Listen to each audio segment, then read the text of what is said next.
In this video, we're going to talk about how to begin a career in politics. It is as easy as 1, 2, 3 if you know how to do it. We're going to cover that in video, and if you've ever given any thought of running for office or think you might someday, stick with me. I've got a lot to share.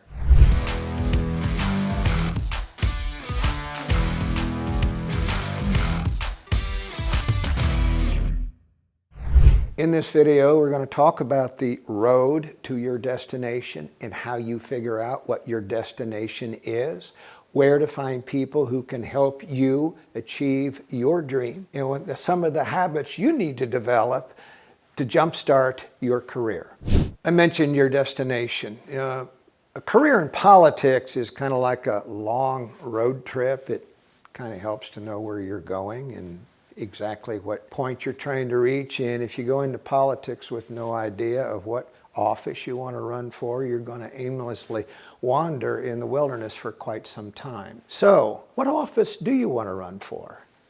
Well, I'm going to say you may not know the answer to that today, but there's a way to figure that out. What problems are you passionate about solving?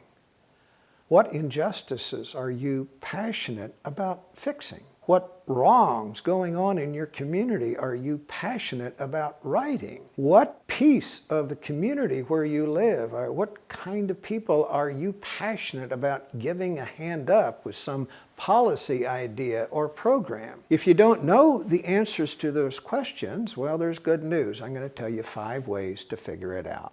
Number 1 is sit down by yourself with a notepad and a pencil and just spell onto that piece of paper what's in your head.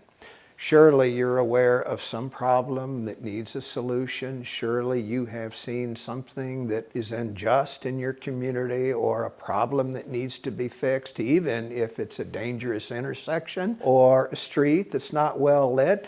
Make a list of problems that you have in your head that you know need a solution. The second place to look is get into the habit of looking at newspapers in news outlets, because the nature of newspapers is they write about problems. Normal is not news for a newspaper. It doesn't sell news. Problems and crises and unfixable things, tragedies, is what is newspapers. And if you spot things that you think, ooh, something needs to be done about that, put it on your slip of paper, because it may determine the office that you decide to run for. Third place to go is talk to the civic and community leaders in your jurisdiction.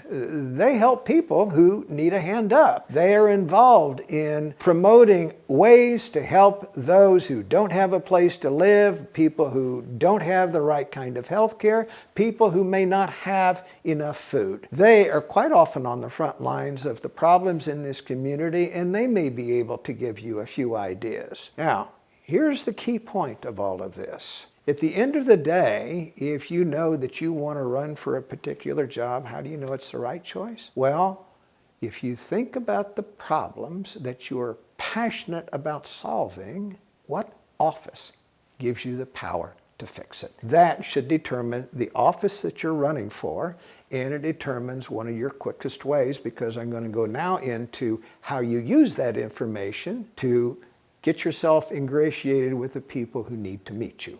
All right, so the second point here is you're now armed with some idea about problems you want to fix. Now, where do you volunteer? There are many ways to get involved with politics. Let's say you've seen something that a civic organization in your community is doing, helping people who really should have some sort of safety net underneath them, or some sort of program to help them find a place to live, or some development in your community where they build small homes where single people can live, or small families. Well, then you want to get involved with a political candidate who agrees with your cause. Get involved with that candidate, help them develop their agenda, volunteer in their political campaign, because that's going to put you in touch with the right kind of people who can someday help you push the same cause. But there are other places places where you can go to volunteer. Most people have a political party in their community that is always looking for volunteers. Of course, there are always candidates looking for help. And frankly, you can also get involved with some of the chiefs and leadership of the community and civic organizations. And sometimes the springboard really in politics is not so much that, but being known as the leader in a cause to do something grand in your community that comes from rising to a leadership level in a civic and community organization. I have seen many young people use that avenue to break into politics. Next thing I'm going to mention is the importance of being on top of the news and being well informed. I'm not talking about gossip.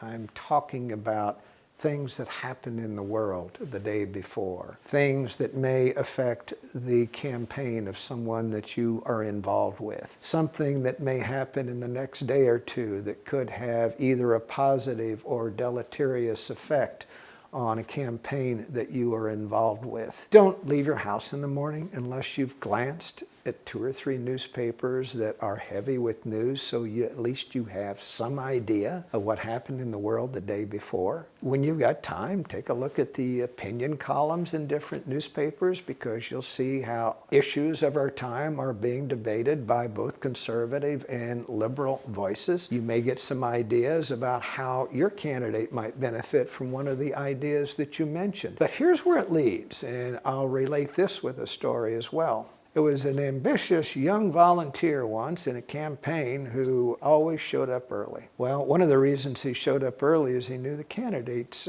campaign manager always went to the office early to get a start on his day. So every day, volunteer to be sitting in the room when the campaign manager walked in before the hubbub started. Well, one day the campaign manager noticed him.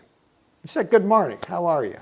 What's going on?" Well, the volunteer proceeded to give him a full briefing on everything that had happened the day before, what the opponent had said about an issue that morning, how he thought the candidate ought to respond to it. And it went on for 10 minutes, and the campaign manager stood there, his chin was hitting the floor. And he looked at that volunteer and says, "Okay, I'm going to take care of this now. We have a senior staff meeting that begins at 8. And I want you in the room 8 o'clock every morning from now on, because you know more about what's going on than they do." I'll mention a couple of other things here that are kind of important. I mean, really important, or I wouldn't be talking about them. To make a friend, you have to be a friend. To keep a friend, you have to stay in touch. Friends in politics are enormously beneficial. And you will never know the day that maybe you met somebody in a political campaign 10 years ago who may be helpful to you in a certain circumstance. These are people in politics. It does tend to be a tribe, and it just helps to have a lot of friends in that business. And it pays to keep those friends close. That means if you haven't talked to somebody that we worked with in a campaign a year ago, pick up the phone and call them, check in on them, see how they're doing. They may know something that might be an opportunity. If you nurture these friendships through the years, if you make a real effort to be a friend to somebody in need, those friendships will be worth not only great advances in your career, you'll die at a lot of people at your funeral. One other thing I'm going to mention that is a very fast way to rise in politics. If you are a dynamic speaker, if you can get on stage and talk without notes and without a script, if you can stand on your own 2 feet with a couple of minutes notice and talk for 5 minutes and change the way people in your audience think, and if you can change the way they feel, and if you could talk to their heart as a way to reach their head, you will rise very, very quickly in politics. This is a skill that will be worth its weight in gold to you, the investment of time that you have to make in either hiring a coach or join Toastmasters, or if you're really serious, join the National Speakers Association, because people in that group speak for a living and they're really, really good at it. And if you spend time with them, you'll be good at it too. In the link below this video, my free gift to you what you get by volunteering in a political campaign, make sure that's the next video you watch.